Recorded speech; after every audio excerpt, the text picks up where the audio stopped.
Hi everybody. Last వీడియోలో మనం tenses గురించి చెప్పుకున్నాం, అడ్జెక్టివ్స్ గురించి చెప్పుకున్నాం. ఆ టెన్సెస్ మనం స్పోకెన్ ఇంగ్లీష్లో సింపుల్ టెక్నిక్స్ అన్నమాట. ఇవి ఈ సింపుల్ టెక్నిక్స్ కనుక మనం జాగ్రత్తగా ఫాలో చేస్తే స్పోకెన్ ఇంగ్లీష్ అనేది పెద్ద కష్టంగా అనిపించదు.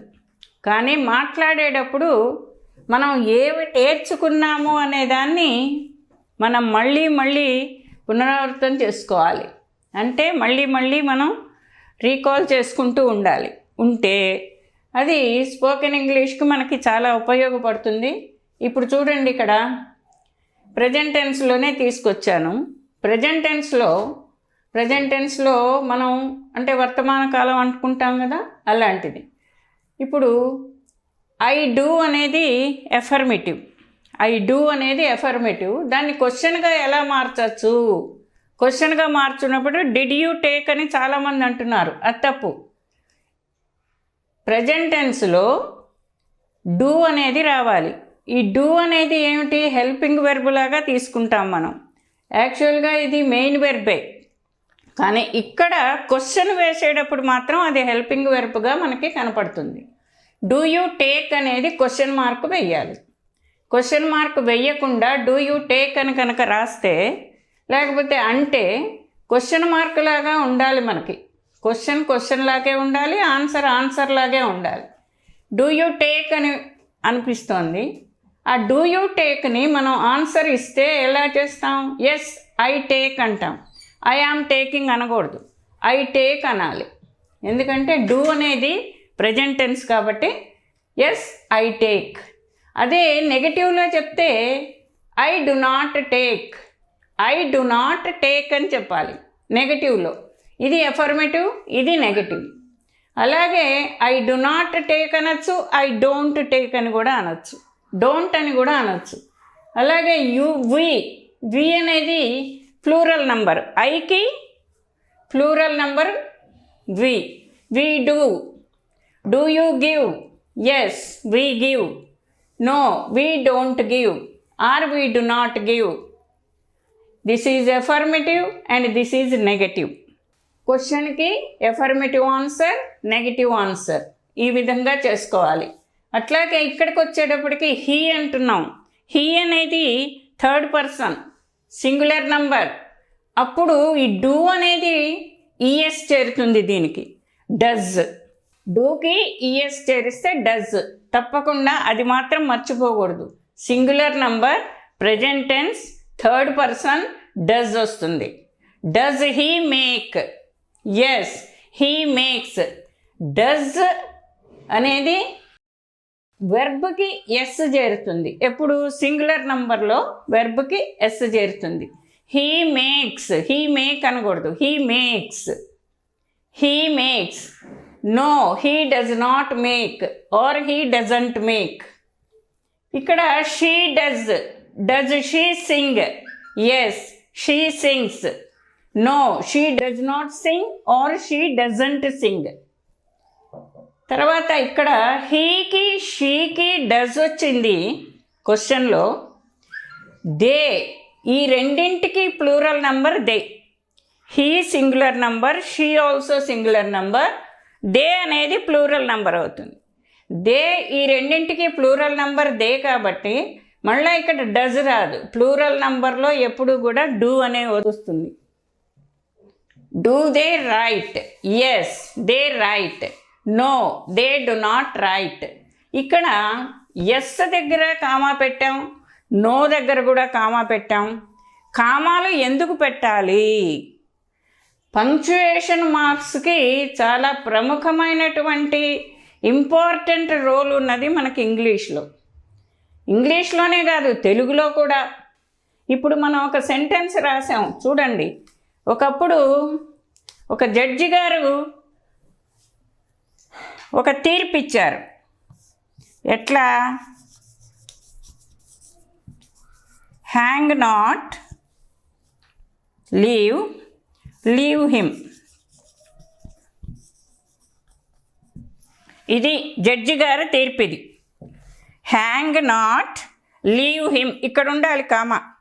ఈ కామాని ఆ టైప్ చేసే అతను ఏం చేశాడంటే క్లర్క్, మీరందరూ చూసే ఉంటారు కోర్టులో జడ్జి గారికి టేబుల్కి కింద టైపిస్ట్ కూర్చుంటాడు, క్లర్క్ కూర్చుంటాడు, గుమస్తా.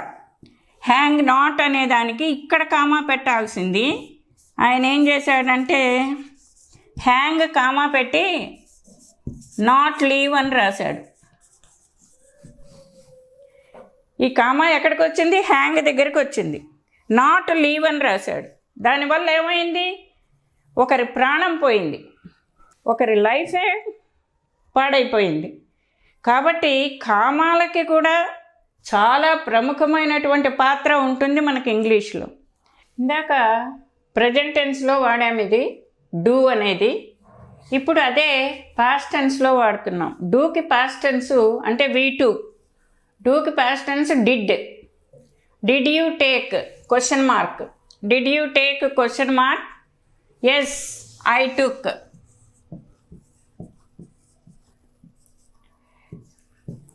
Everywhere question mark should not be forgotten. Did you take? Yes, I took. I did not take. We did. Same. In past tense, same verb we use here. V2. Always V2 we use here in the past tense. It does not change for the singular number, present tense, third person also. Same we use అంటే did మాత్రమే use చేస్తాం ఇక్కడ. Singular number, present tense, he వచ్చినా కానీ ఇందాక does use చేసాం, ఇప్పుడు did use చేస్తున్నాం. పాస్ట్ టెన్స్లో డిడ్ మాత్రమే అన్నింటికి ఒకే రకంగా డిడ్ అనేది మాత్రమే వస్తుంది. క్వశ్చన్లో did he take, did she take, did they take, yes they took. Did plus V1 V2 అవుతుంది ఇక్కడ. డిడ్ ప్లస్ V1 V2 అవుతుంది ఇక్కడ. V2 అంటే టేక్, టుక్, టేకెన్. కాబట్టి V2 వస్తుంది. డిడ్ ప్లస్ టేక్ V1 అనమాట. టేక్ అనేది V1 కదా, కాబట్టి డిడ్ ప్లస్ V1 టుక్ అవుతుంది అంటే V2 అవుతుంది. అదే నెగటివ్లో అయ్యేటప్పటికి he did not take, she did not take, they did not take. Didn't అని కూడా అనొచ్చు, దే డింట్ అని కూడా అనొచ్చు. డింట్ ఎప్పుడు వాడతాం? షార్ట్ క్వశ్చన్లో. క్వశ్చన్ ట్యాగ్ అంటాం దాన్ని. ఇది క్వశ్చన్ ఫామ్, ఇది క్వశ్చన్ ఫామ్. క్వశ్చన్ ట్యాగ్లో డిడ్ నాట్ అని వచ్చినప్పుడు దాన్ని షార్ట్ ఫామ్లో డింట్ అని వాడతాం. ఇది క్వశ్చన్ ట్యాగ్. కాబట్టి క్వశ్చన్ ట్యాగ్లో షార్ట్ ఫామ్లో వాడచ్చు క్వశ్చను, ఫుల్ ఫామ్లో కూడా క్వశ్చన్ వాడుకోవచ్చు. మనం ఫుల్ ఫామ్లో క్వశ్చన్ వాడుకోవచ్చు, దానికి ఆన్సర్గా ఇది వాడుకోవచ్చు, అది నెగటివ్ ఫామ్గా వాడుకోవచ్చు, ఇదేమో క్వశ్చన్ ట్యాగ్గా వాడుకోవచ్చు. Didn't, don't, doesn't, isn't, wasn't, ఇట్లాంటివన్నీ కూడా మనం క్వశ్చన్ ట్యాగ్స్లో వాడుకోవచ్చు. ఈ క్వశ్చన్ ట్యాగ్ కానీ క్వశ్చన్ ఫామ్ కానీ ఏదైనా కానీ మనం ఎప్పుడు వాడుకుంటాము అని అంటే, మనం మాట్లాడేటప్పుడు ఎదుటి వాళ్ళని క్వశ్చన్ వేస్తున్నామా, లేకపోతే ఆన్సర్లో మాట్లాడుతున్నామా, ఎఫర్మేటివ్లో మాట్లాడుతున్నామా, క్వశ్చన్గా మాట్లాడుతున్నామా, తర్వాత నెగటివ్లో మాట్లాడుతున్నామా. ఇప్పుడు మనం డిడ్ యూ టేక్ అని క్వశ్చన్ వాడాం. దాన్ని ఈ రోజుల్లో ఎలా వాడుతున్నారంటే యూ టేక్ అని వాడుతున్నారు, క్వశ్చన్ మార్క్ వేస్తున్నారు. యూ టేక్ అని క్వశ్చన్ మార్క్ వేస్తున్నారు, అది చాలా రాంగ్. కాబట్టి ఎలా వాడాలి? Did you take or do you take or have you taken, did you take. ఈ విధంగా క్వశ్చన్ ఫామ్ని క్వశ్చన్ ఫామ్గానే వాడాలి, ఆన్సర్ని ఆన్సర్గానే వాడాలి. ఆన్సర్ని క్వశ్చన్గా వాడకూడదు, క్వశ్చన్ని ఆన్సర్గా వాడకూడదు. ఇదొక్కటి కనుక మనం గ్రహించుకుంటే, ఈ టేబుల్ కనుక జాగ్రత్తగా మనం పరిశీలించుకుంటే స్పోకెన్ ఇంగ్లీష్ మాట్లాడడానికి ఇది చాలా చాలా ఉపయోగపడుతుందని నా ఉద్దేశం, మీ ఉద్దేశం కూడా కావాలి. నేర్చుకునే వాళ్ళకి ఇది చాలా, ఈ టేబుల్ చాలా ఉపయోగపడుతుందండి. కాబట్టే సింపుల్ టెక్నిక్స్ అని వాడుతున్నాం. ఇది చాలా మంచి టెక్నిక్ అన్నమాట మనం నేర్చుకోవడానికి.